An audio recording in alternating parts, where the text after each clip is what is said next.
चलो, चैप्टर का नाम क्या है? बायोमॉलिक्यूल्स। बायोमॉलिक्यूल्स का मतलब हुआ ऐसे मॉलिक्यूल जो हमारी बॉडी के अंदर प्रेजेंट होते हैं। किसी लिविंग ऑर्गेनिज्म के अंदर जितने भी कार्बन के कंपाउंड प्रेजेंट होते हैं, कार्बन के कंपाउंड कहने का मतलब है ऐसे ऑर्गेनिक कंपाउंड होंगे जिनमें कार्बन, हाइड्रोजन, ऑक्सीजन प्रेजेंट होता है जनरली, उन सभी को हम क्या बोलते हैं? बायोमॉलिक्यूल्स। सिंपल टर्म्स में बोलेंगे तो लिविंग ऑर्गेनिज्म के अंदर प्रेजेंट सारे के सारे ऑर्गेनिक मॉलिक्यूल्स को हम क्या बोलते हैं? बायोमॉलिक्यूल्स। ठीक है, हेडिंग डाली बायोमॉलिक्यूल्स, डैश करके लिखो द ऑर्गेनिक कंपाउंड्स। तो लिविंग बॉडी के अंदर जितने भी मॉलिक्यूल्स मिलेंगे, ऑर्गेनिक मॉलिक्यूल्स, उन सबको हम क्या बोलते हैं? बायोमॉलिक्यूल्स बोलते हैं। ठीक है, अब बायोमॉलिक्यूल्स की जब भी हमने स्टडी करनी होती है तो हम दो टाइप के, हमारी बॉडी के अंदर ना बहुत सारे मॉलिक्यूल्स हैं, उसमें से कुछ ऑर्गेनिक है और कुछ इनऑर्गेनिक है। अगर इस चैप्टर में हम पढ़ेंगे तो हम ऑर्गेनिक मॉलिक्यूल्स के बारे में पढ़ेंगे, यानी कि बायोमॉलिक्यूल्स के बारे में पढ़ेंगे। इनऑर्गेनिक एलिमेंट्स के बारे में हमने मिनरल न्यूट्रिशन चैप्टर में पढ़ना होता था और वो चैप्टर हटा दिया सिलेबस से, तो वो अब गायब हो गया इनऑर्गेनिक मॉलिक्यूल्स का। लेकिन हम जहां जहां पर जो मॉलिक्यूल आते जाएगा उसका यूज हम वहां पर पढ़ते जाएंगे। जैसे हो सकता है मैग्नीशियम आयन का या कैल्शियम आयन का, हमारी बॉडी के अंदर बहुत जगह यूज है एज अ एंजाइम के क्या बोलते हैं, प्रोस्थेटिक ग्रुप के फॉर्म में यूज है। कैल्शियम का, मिनरल्स का हमारी बॉडी को बनाने में यूज है। जैसे हमारे पास में क्या है, जितने भी लिविंग ऑर्गेनिजम्स के अंदर जितने भी ऑर्गेनिक मॉलिक्यूल होते हैं उनको हम क्या बोलते हैं? बायोमॉलिक्यूल बोलते हैं।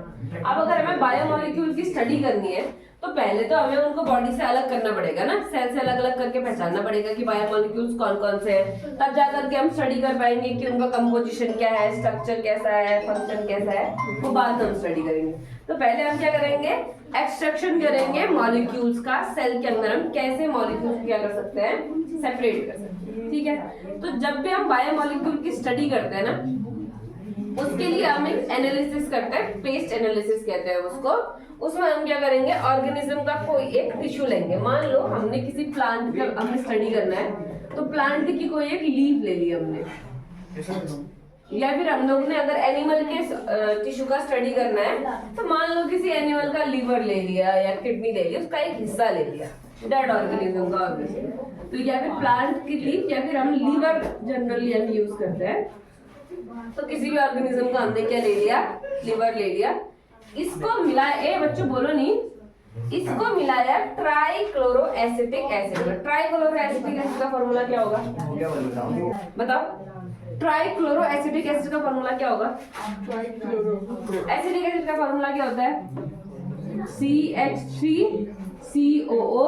ये वाला हाइड्रोजन तो हटाएंगे नहीं हम लोग, क्यों नहीं हटाएंगे? ये वाला हाइड्रोजन हटा करके क्लोरीन लाएंगे तो ऑक्सीजन भी नेगेटिव, क्लोरीन भी नेगेटिव, एक साथ नहीं आ सकता है। ठीक है, तो यहाँ पर के जो तीन हाइड्रोजन है इनको रिमूव कर देंगे, बन जाएगा Cl3COO, CCl3COO। इसको हम बोलते हैं ट्राइक्लोरो एसिटिक एसिड।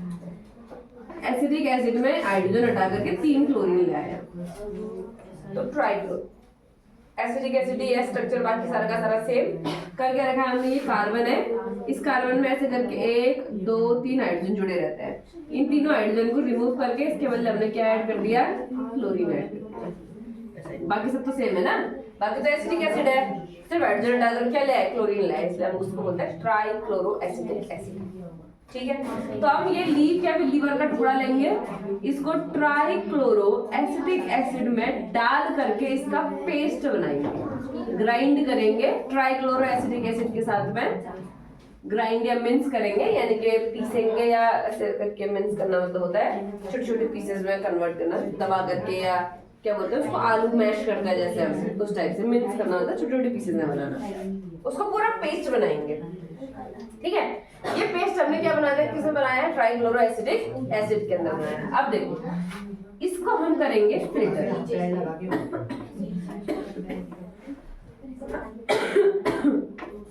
कॉटन का पेपर या कॉटन क्लॉथ के थ्रू क्या करेंगे? इसको हम फिल्टर करेंगे। अब मान लो ये हमारे पास में एक बीकर है, हमने टेस्ट ट्यूब लिया था, इस टेस्ट ट्यूब के हमने एसिड डाला था इसके अंदर, और एसिड के अंदर इस पूरे टिश्यू को डालकर क्या बनाया था? एक पेस्ट बनाया था। ठीक है, अब हम क्या करेंगे? फिल्टर। एक ऐसा कॉटन का कपड़ा लिया, इसके ऊपर यहाँ से सॉल्यूशन पोर करेंगे, जो भी हमने पेस्ट बना रखा है ना, इस पेस्ट को यहाँ पोर करेंगे। अब होगा क्या, जैसे मान लो तुम लोगों ने कभी वो क्या होगा, पनीर को छाना है कभी कपड़े में रख करके, तो क्या होता है, जो बड़ा पार्ट होता है, जो ज्यादा बड़ा मॉलिक्यूल होता है वो ऊपर ही रहता है कपड़े के, और जो छोटे छोटे होते हैं वो कहाँ चले जाते हैं, उसके नीचे चले जाते हैं। यहाँ पे बिल्कुल ऐसा ही होता है, जो मॉलिक्यूल थोड़े छोटे होते हैं साइज में और एसिड में सॉल्युबल होते हैं, क्योंकि एसिड है ना, एसिड में सॉल्युबल होते हैं और साइज में क्या होते हैं, छोटे होते हैं, वो सब नीचे चले जाते हैं। और जो मॉलिक्यूल साइज में थोड़े बड़े होते हैं वो सब ऊपर इकट्ठा हो जाते हैं। ठीक है, तो हमने क्या किया, कुछ नहीं किया, हमने टिश्यू लिया है, चाहे हमने प्लांट की लीफ ली हो, चाहे हमने लीवर लिया हो, हमने टिश्यू लिया, उसको एसिडिक एसिड के साथ खूब पीस करके एक पेस्ट बन गया।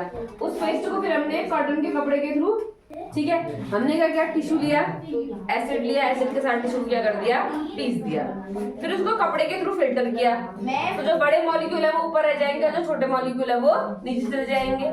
जो नीचे मिलता है ना, ऑब्वियसली एसिड में सॉल्युबल होता होगा, ये क्या होता होगा, एसिड में सॉल्युबल। तो यहाँ पर जो भी हमारे पास में फ्लूइड आएगा, इसको हम बोलेंगे एसिड सॉल्युबल पूल। क्या बोलते हैं, एसिड सॉल्युबल पूल।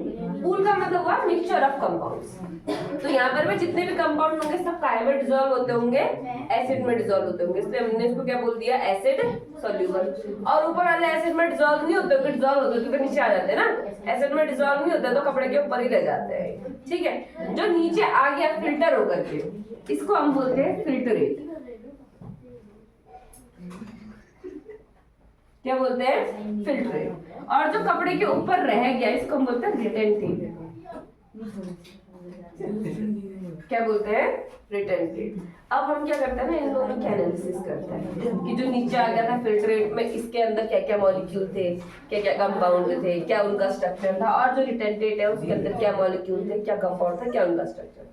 ठीक है, तो हमने क्या किया, इन दोनों की एनालिसिस करी। ऑब्वियसली जो पार्ट चले गए वो छोटे होते होंगे साइज में, और जो ऊपर ही रहे वो बड़े होते होंगे साइज में। तो जो पार्ट चले गए इनको नाम दिया हमने माइक्रोमोलिक्यूल्स। क्या नाम दिया, माइक्रोमोलिक्यूल्स। माइक्रो मतलब होता है छोटा, मॉलिक्यूल मतलब पार्टिकल। तो साइज में जो छोटे पार्टिकल थे वो नीचे चले गए, उनको नाम क्या दिया, माइक्रोमोलिक्यूल। और जो साइज में बड़े थे वो नीचे नहीं जा पाएंगे, ऑब्वियसली ऊपर ही रह जाएंगे। फिल्टर का तो पोर उतना तो होगा ही ना कि बड़े मॉलिक्यूल नीचे चल जाए, तो उनको हमने क्या नाम दे दिया, मैक्रोमोलिक्यूल। तो इस टिश्यू का सबसे पहले क्या, टिश्यू लिया, उसको एसिड के साथ पीसा, ग्राइंड किया, जो पेस्ट बना उसको हमने फिल्टर किया। फिल्टर किया तो हमें दो हिस्से मिले, एक हिस्सा जो नीचे आ गया उसको हमने बोल दिया एसिड सॉल्युबल पूल, और इसका नाम क्या है, फिल्टरेट। और दूसरा हिस्सा जो ऊपर ही रह गया वो एसिड इनसॉल्युबल पूल है। एसिड इनसॉल्युबल मतलब एसिड में डिसॉल्व नहीं हुआ, अगर एसिड में डिसॉल्व हुआ होता तो नीचे आ जाता, एसिड में डिसॉल्व नहीं हुआ है तो इसको हमने क्या बोलना है, एसिड इनसॉल्युबल पूल। एसिड में सॉल्युबल नहीं था, क्या है ये, acid insoluble, acid insoluble pool.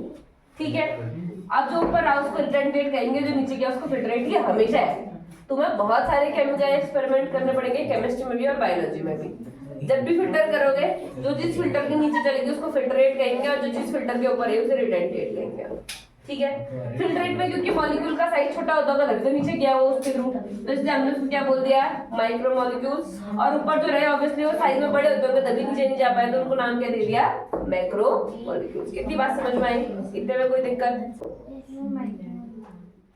अरे यहाँ देख, छन्नी होती है ना, छन्नी, चाय की छन्नी, चाय की छन्नी से हम छानते हैं कुछ, जो छन्नी के नीचे चले गया ऑब्वियसली उसका मतलब वो छोटे होते होंगे तभी नीचे चले गए, और जो ऊपर रहेंगे बड़े पार्टिकल होते होंगे, जैसे तूने देखा होगा वो धान ऐसे करते हैं ना, धान छानते हैं, तो जो पत्थर होते हैं जो बड़े साइज के होते हैं वो ऊपर ही रहते हैं, और जो छोटे छोटे गेहूं होते हैं वो नीचे चल जाते हैं। तो जो साइज में छोटा होगा वो हमेशा नीचे चल जाएगा फिल्टर होकर के, और जो साइज में बड़ा होगा वो हमेशा फिल्टर होकर के ऊपर रहता है। तो बड़ा होगा साइज में तो इसलिए मैक्रोमोलिक्यूल बोलेंगे, और छोटा होगा माइक्रोमोलिक्यूल बोलेंगे।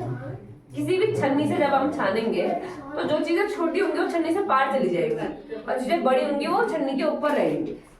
समझ में आई बात क्या है? हमने एक टिश्यू लिया, उसको पीसा, ठीक है। अब हम उसको पीस रहे हैं तो कुछ चीजें बहुत बड़ी होंगी साइज में, कुछ चीजें छोटी होती होंगी साइज में। अब हमने क्या किया, किसमें पीसा, एसिड में पीसा, एसिड में पीसने का फिल्टर करा। अब होगा क्या समझो ना, चाय है मान लो, चाय में बड़े बड़े पार्टिकल्स हो गए चाय पत्ती, और बाकी जो हमारा लिक्विड हमने डाल दिया, मान लो एसिडिक एसिड है, और उसमें जो चाय पत्ती का कलर वगैरह आ रहा है वो क्या है, हमारे मॉलिक्यूल्स है।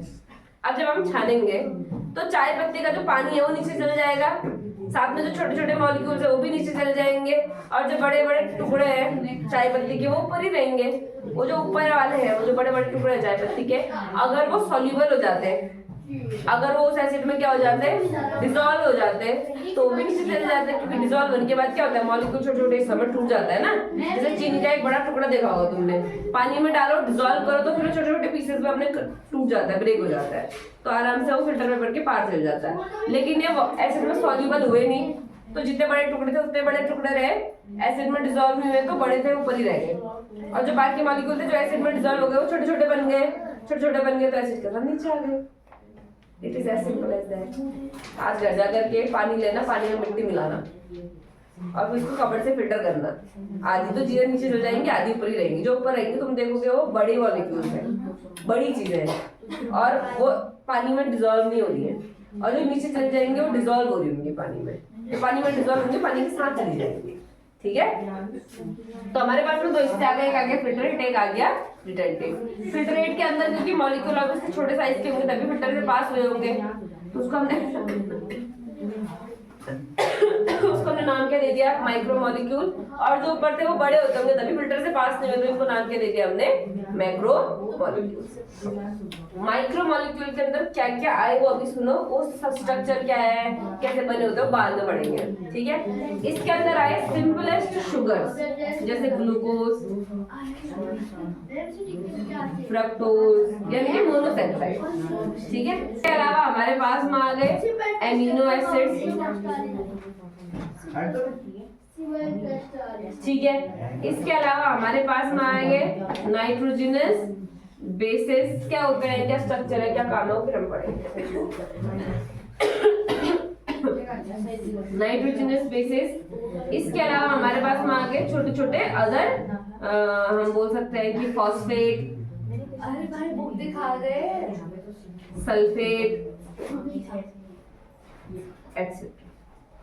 ये सब कहाँ गए, छोटे मॉलिक्यूल है, साइज में छोटे होते हैं, इसलिए कहाँ जाएंगे, माइक्रो मॉलिक्यूल यानी कि एसिड सॉल्युबल। अब क्या होता है देखो, ग्लूकोज फ्रक्टोज ये आपस में मिल करके ना पॉलीसेकेराइड बनाते हैं। पॉलीसेकेराइड मतलब वो carbohydrate, large carbohydrate.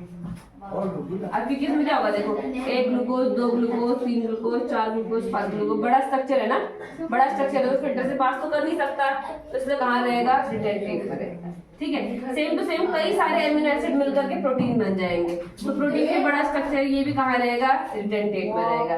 Nitrogenous base, sugar और फॉस्फेट मिलकर के बनते हैं न्यूक्लियोटाइड्स।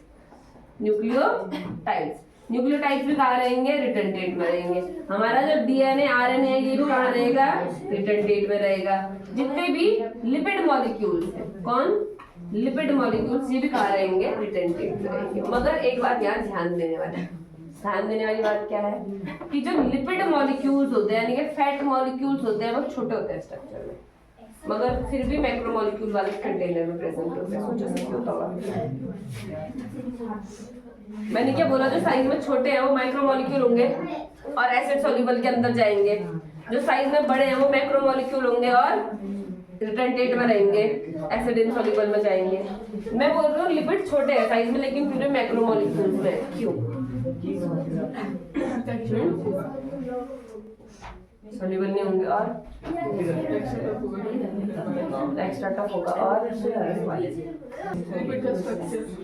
हाँ, लिपिड का स्ट्रक्चर हमने पढ़ा है। लिपिड में क्या होता है, हाइड्रोफिलिक हेड, एक हाइड्रोफोबिक टेल।